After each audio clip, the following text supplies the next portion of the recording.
everyone, if you're new here, welcome. My name is Keisha, and today I'm going to be talking about all the books that I hope to read in the month of November.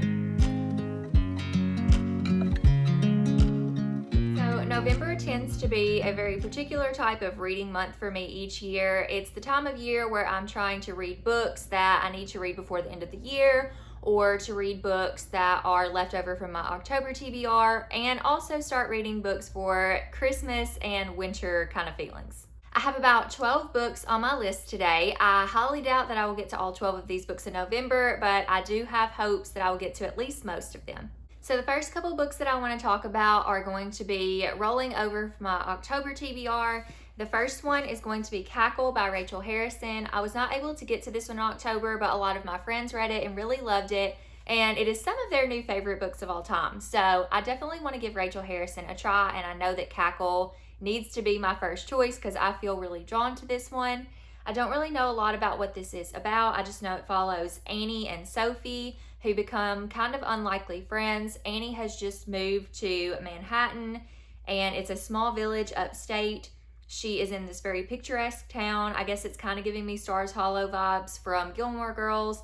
I say that as someone who's only watched like 7 episodes of Gilmore Girls, but I feel like that's the vibe.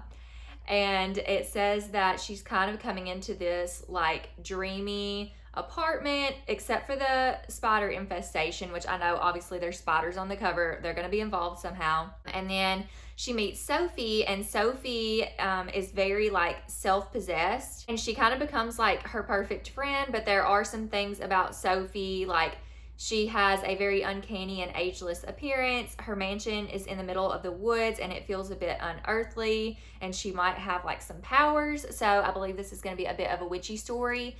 This is pitched as a cozy horror book, which is really intriguing to me. So I'm excited to see if I love this as much as everyone else has. The other book rolling over from my October TBR is Practical Magic by Alice Hoffman. I'm really not sure if I'm going to enjoy this book or not, but I do want to give it a try. As I mentioned in my previous TBR video, my husband has never seen the movie Practical Magic, so I'd really like to read this book and then watch the movie with him. I know that they are kind of different from what I've heard, but I really would like to read this one and then watch the movie. Again, this just follows the Owen sisters. There are 2 sisters that have endured this fate of being mocked by the town that they live in, because their aunts like kind of make their house very witchy and just kind of encourage the whispers of witchery in the town for them. So they end up running away. One goes to get married, the other one just runs away in general, but the bonds they share will bring them back almost as if by magic. The next book that I'm going to be reading this month is The Day the World Stopped Turning by Morpurgo. This author is the author of War Horse, which I know is a popular movie. I'm not sure if any of you have ever read the book. I have not, but this is the book that was chosen by my middle grade book club.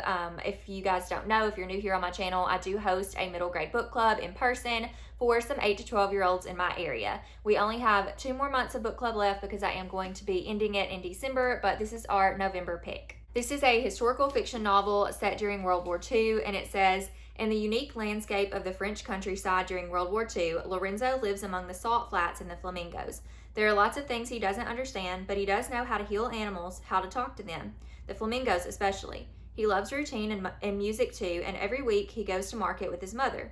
It's there he meets Kezia, a Roman girl who helps her parents run their carousel, and who shows him how to ride the wooden horse as the music plays.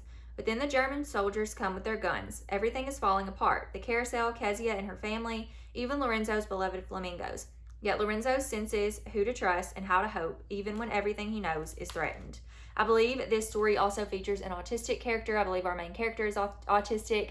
And so I'm excited to kind of delve into not only war, but autism and special needs with the children that I host this book club with. So I'm really excited to jump into this one, and I hope that it becomes maybe a new favorite middle grade. I have read a few historical fiction middle grade that have really tugged at my heartstrings and I've really ended up enjoying, so hopefully this will make that list as well. Next up, I have a couple of books that I really want to get to this month because I'm dying to read more from these authors. The first one is Sally Hepworth, and I really feel like Sally Hepworth has become a new favorite author for me. So this will be my 3rd book by her, and I'm really intrigued to see what I think of it. This is The Younger Wife, and I believe this is one of her books that are like not as popular, or people don't love it as much. I really don't know what it's about. There's a husband, daughters, a former wife, and the younger wife. There are secrets in this family, and I really don't know anything else about it. Like I said, I don't really feel like reading the synopsis, but Sally Hepworth writes books that are very much like family drama, so they're not necessarily thrillers. They might have small suspenseful moments, but I feel like her books are always pitched as thrillers, and they are not thrillers, so they're more like family drama with a little bit of suspense. But either way, I've really enjoyed her books that I've read so far, and I really love her writing, so I really want to pick up another book of hers before the end of the year. And another author that I was surprised to find out I have not read a book from this year because I consider her to be my favorite author is Jennifer McMahon. So I'm going to read The Children on the Hill before the end of this year if it is the last thing I do. This is kind of like a Frankenstein-inspired story. It is about this woman in 1978. She is a child psychiatrist, and she is acclaimed for her work with the mentally ill. But when she's at home, she is just the cherished grandmother to Violet and Eric. They call her Gran, and she spends a lot of time with them. But then one day, Gran brings home this child to stay with their family. Her name is Iris. She is silent, hollow-eyed, skittish, and feral, and she does not behave like a normal girl. But Vi and Eric end up befriending Iris and inviting her to join their monster club, where they catalog all kinds of monsters and dream up ways to defeat them. So they end up doing everything together, and that's kind of the backstory, or the one timeline of the story, because this does have dual timelines, as Jennifer McMahon's books do. So you have 1978, and then it jumps to 2019, where you have Lizzie Shelley, who is the host of the popular podcast Monsters Among Us. She's traveling to Vermont, where a young girl has been abducted, and a monster sighting has the town in an uproar. And Lizzie is determined to hunt it down because Lizzie knows better than anyone that monsters are real, and one of them is her very own sister. The next two books that I want to read are considered classics or modern classics, and the first one that I have is And Then There Were None by Agatha Christie. This was on my September TBR, and I did not happen to get around to it, so I would like to try to read it. I feel like November is the one month in the year that I am even slightly piqued in my interest.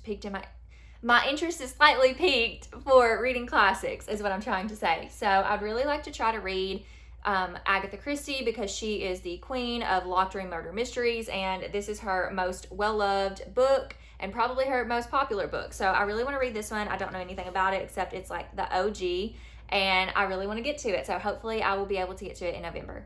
And the other classic that I'd like to get to is Rebecca by Daphne du Maurier. I had added this to my list a couple of years ago when my sister-in-law had brought it to my attention. She said it's more of a modern classic.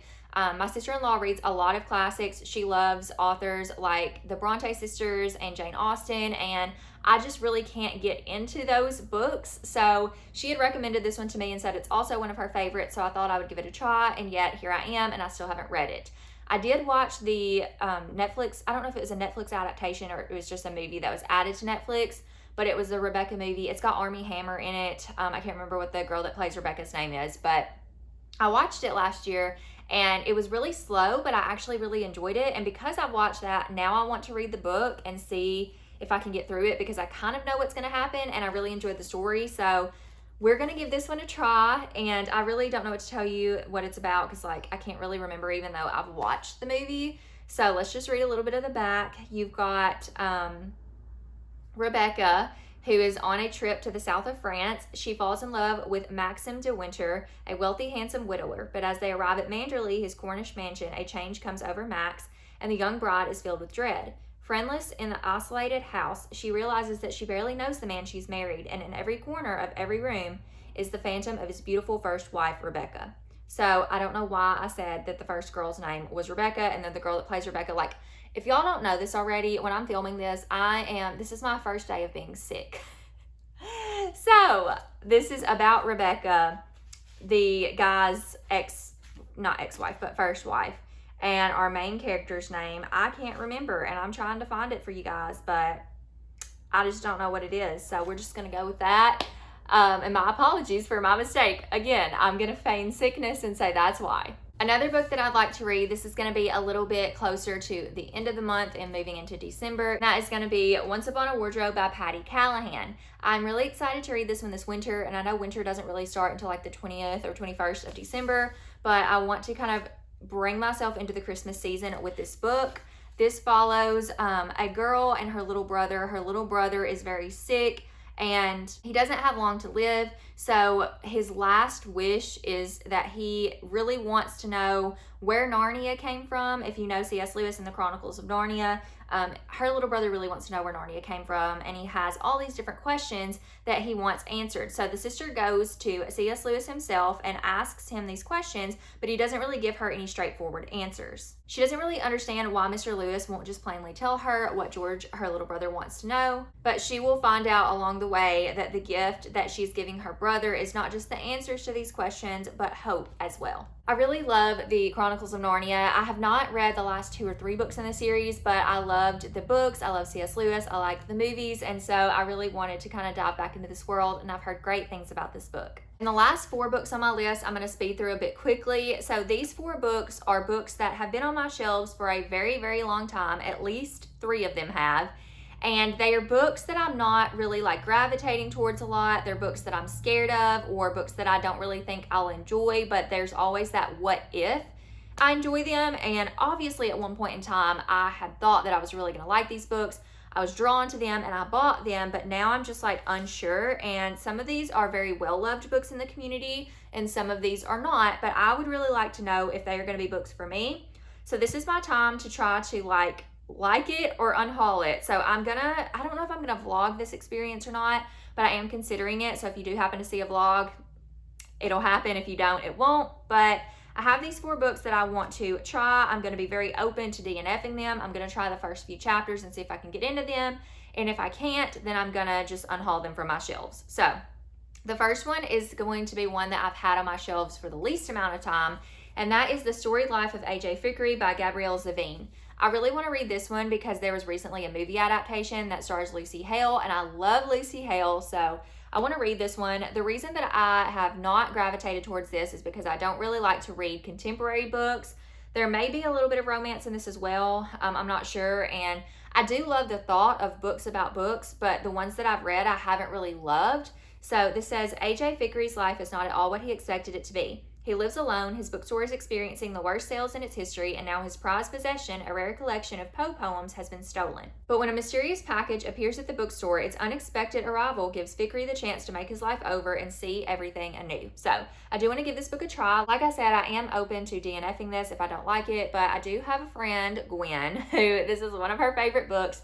So I hope I love it just because of that. I just noticed that this book is also right here in the window, and it's like the same book. That's so interesting. But anyways, this is one of the books I want to give a try. Another book that I want to give a try is The Night Circus by Erin Morgenstern. I feel like I'm the last person to read this book.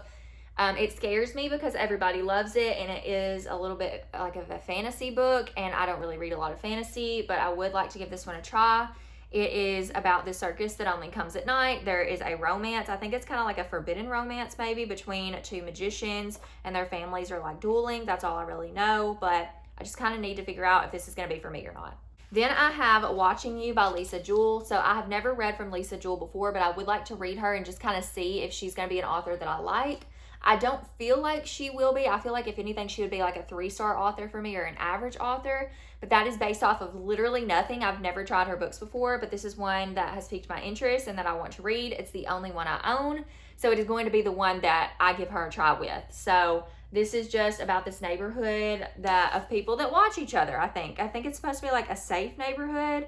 Yeah, Melville Heights is one of the nicest neighborhoods in Bristol, England, home to doctors and lawyers and old money academics. It's not the sort of place where people are murdered in their own kitchens, but it is the sort of place where everyone has a secret and prying eyes lurk behind every curtain. So it's like someone knows what you did. So everybody kind of keeps an eye on each other. Everybody's kind of nosy in this neighborhood, and there's a murder. So I just want to see if I like Lisa Jewell. So this is also a book that I'm going to give a try. And then the last one is, when I started BookTube and Bookstagram, this is the one book that I heard the most about. I watched a lot of people like Haley in Bookland, The Clockwork Reader, Brittany the Bibliophile, all of those different people, and everybody raved about this book. Even when I started getting into a different side of the community and started following people like Liv from Liv's Library, I was still seeing this book be raved about. So I really, really, really anticipated this book for many, many years. For probably 3 or 4 years. That's not many, but it is a few years. And it was one of the most anticipated books on my list for a long time. And now I've kind of realized that I don't enjoy fantasy as much as I enjoy other things. I've kind of delved into mysteries and thrillers and horror, spooky middle grade, so I don't really gravitate towards fantasy anymore, and I have a hard time getting into like deep world building and very detailed writing, and I just like my books to go a little bit quicker, and fantasy's not always like that. But this is one book that I really need to figure out if I'm gonna like, because like I said, it was my most anticipated. It is going to make me vomit to get rid of this if I don't like it, because it is just like, it's got a special place in my heart. So I feel like I don't know if I'm actually gonna unhaul this if I don't like it, because it does. Like, it's my first real like book that I got excited about on BookTube. I know you're all just dying to know what it is. So it is Sorcery of Thorns by Margaret Rogerson. And this is a book about sorcery and magic and a magical library and grimoires and this girl that guards them, and one of them escapes and she's accused of like stealing it or letting it escape or something. And I don't really remember anything else about it, but it really piqued my interest, like the whole magical library. I actually started to write a short story or a story about this magical library in the woods, which I'm pretty sure stemmed from me being curious about this book. And I never finished that short story, so don't ask. It's somewhere in the crevices of my notes on my phone. And this inspired it, or like the thought inspired it, because I've always thought like a magical library would be such a cool thing. It reminds me of like Harry Potter, and I don't know, like I'm even reading a book right now. It's Spells and Shelves, and I'm really enjoying that because of the magical library aspect. So I don't know, I just am really interested in this one. I don't know if I'm gonna love it or not, again, because fantasy is just not really my thing. I don't know, I really haven't given it a fair chance, but this is gonna be my fair chance. So yeah, this is gonna be the last book that I try to read in the month of November. So that is all the books that I hope to read in November. I really don't think I'm gonna be able to read 12 books because I am trying to slow down a little bit in November. I feel like I say that every month, and then I add so many books to my TBR, and realistically speaking, like I just know I'm not gonna be able to get to them because I'm reading less than 10 books a month at this point. And that's okay. So hopefully I'm able to get to most of these, and hopefully I find some new favorites. I am excited to dive back into some of my favorite authors and also try some classics and some new books. I don't know, I'm just like really excited for November. And then also going into December, I'm excited for the Christmas reads too. So if you made it this far in the video, go ahead and leave a book stack emoji down below, since this is my TBR stack for the month, and let me know if you've read any of these, if you think that I'm really gonna enjoy them. And I would also really love to know what one book you're most excited to read in November. I think my book that I'm most excited to read, oh man, that's a tough one. Probably it's between these two. It's between The Younger Wife and The Children on the Hill. I'm really excited to jump back into a Jennifer McMahon book because I already know she's a favorite author, but then I'm also really excited to try another Sally Hepworth. So probably one of those is what I'm looking forward to the most. All right, guys, I'm gonna go ahead and end it here, but I just wanted to say thank you so much for watching. I love you all so much, and I will see you in my next video. Bye, friends.